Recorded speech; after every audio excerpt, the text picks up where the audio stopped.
Just about 2 weeks ago, I had a guest on the show who said Yahoo was a stock buster because it was an utterly overvalued stock. Google is eating Yahoo's lunch right now. The saying right now on the street is that if Google was Godzilla, then Yahoo would be Japan. But with new rumors surfacing about a possible merger between tech giant Microsoft and Yahoo, you might wonder if now is the time to buy Yahoo shares. But hold that thought. You see, my guest is back to reconfirm his original statement. Don't buy Yahoo. Hello everyone, I'm Sandy Frakes and this is Stockbusters at TaipanFinancialNews.com. Allow me to introduce Steve Lord, editor of Trend Investor and regular contributor to the free daily email, Dynamic Market Alert. Steve, thanks for coming back. My pleasure. So even with merger news, you're sticking with your story of selling Yahoo. Absolutely. Yahoo got a little bit of a bounce recently because of these Microsoft mergers, but it is not going to be what everyone initially thought. They may end up doing a little joint venture or some sort of collaboration, but Microsoft is not going to buy Yahoo. It's two companies trying to play catch up with Google. But come on, Steve, if you wanted to catch a bigger piece of Google's market share, wouldn't it make sense to partner with the biggest software company who's already got a piece of that search engine market? Perhaps, but a joint venture won't do very much for either firm except already dilute the waning power they have in search. Google is the overall dominator in search with over 60% of the market. Yahoo and MSN together don't account for 25 or maybe 30%. So yeah, I mean, you could argue that they're joining forces, but there's so many complexities and problems with that. I just don't think it would work. Okay, now one of the biggest concerns you have about Yahoo's is its valuation. That's you think correct. it's overvalued and not worth buying. But let me remind you that when these merger rumors started to gain attention, Yahoo stock shot up 20% to its highest close in a year. I would say that's nothing to sneeze at, would you? No, I wouldn't. But you got to realize that at that point now, the valuation that's being thrown around for this merger, 50 billion or so, is way too high. It values Yahoo at 53 times 2007 earnings per share and 8 times sales. 8 times sales. By the very same metrics, if you were to take a look at Google, which again has significantly higher market domination, higher growth on both sales and revenues, it would be over $1,000 a share.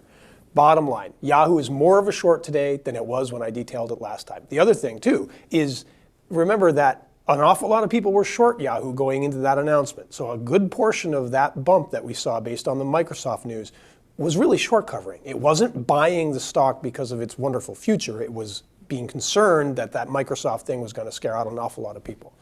Now, hold on, if I could just interject. One thing you did say that probably makes sense is that the valuations are out of whack. The market is definitely awarding Yahoo sort of a takeover or an acquisition premium based on these Microsoft things. I do grant that.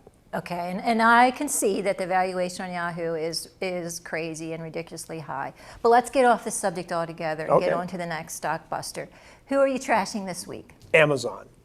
Okay, let's find out why. The 27% spike the stock has had just since late April on the strength of a pretty good earnings quarter is not a sustainable valuation. It's the same thing as Yahoo. They had a good quarter, no doubt about the fact that Amazon had a good quarter, especially for those of us that were watching this company back when they sold dollar bills for 99 cents.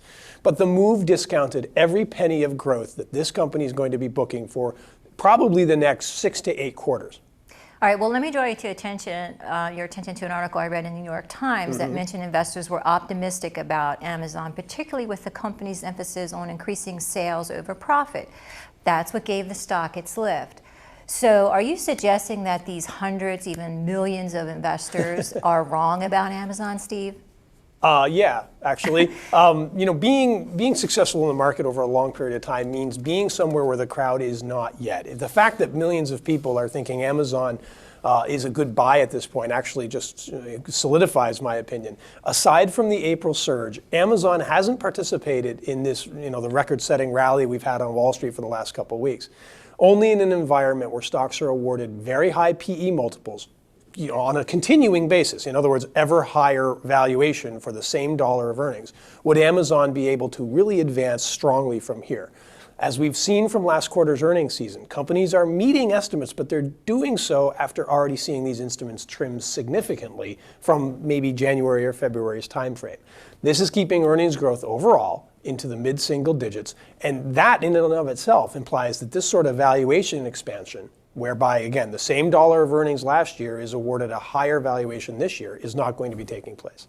Okay, so basically you think all these investors are wrong, but at least 3 brokerage companies, Citigroup, Cohen and Company, and Piper Jaffray, raised their ratings on Amazon. Oh, now I know I'm right.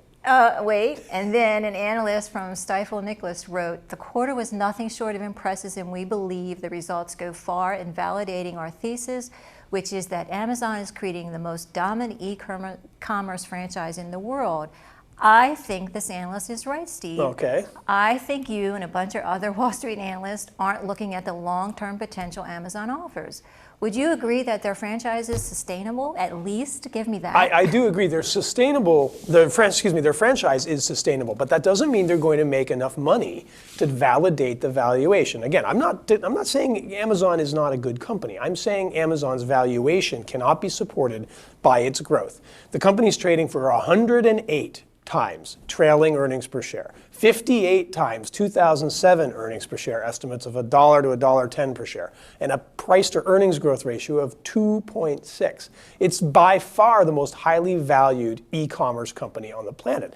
And again, while they're making money, which is more than a lot of us thought they'd ever do, they're not going to be developing the sort of growth that is going to support this kind of valuation. When you have a stock stuck way, way up in the air like this, the slightest misstep in either sales, earnings, profit margins, execution, don't forget their profit margins. Net profit margins are 2% of sales.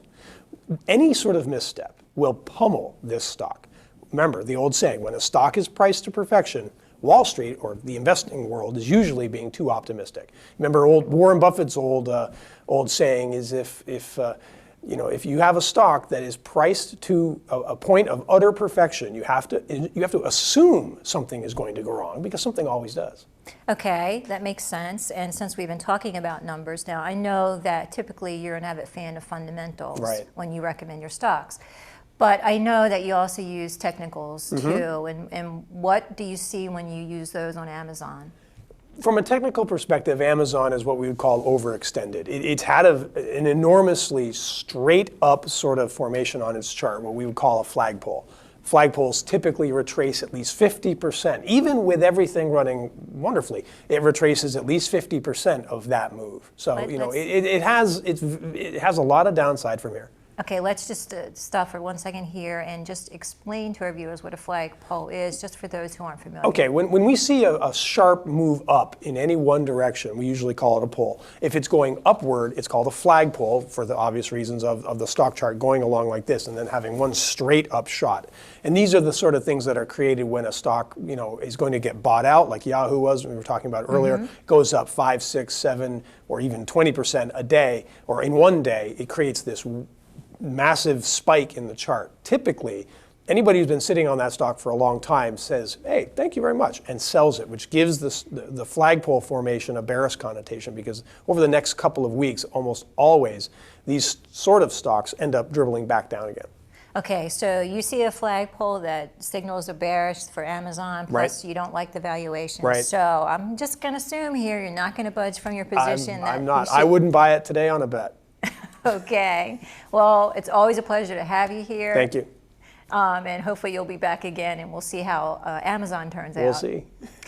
If you'd like to hear more about the stocks Steve recommends to his Trend Investor readers, then let me encourage you to sign up to his service. Information is available at taipanfinancialnews.com. Thank you for watching. I'm Sandy Franks. I'll see you again here next week on taipanfinancialnews.com. Until then, keep your portfolio safe.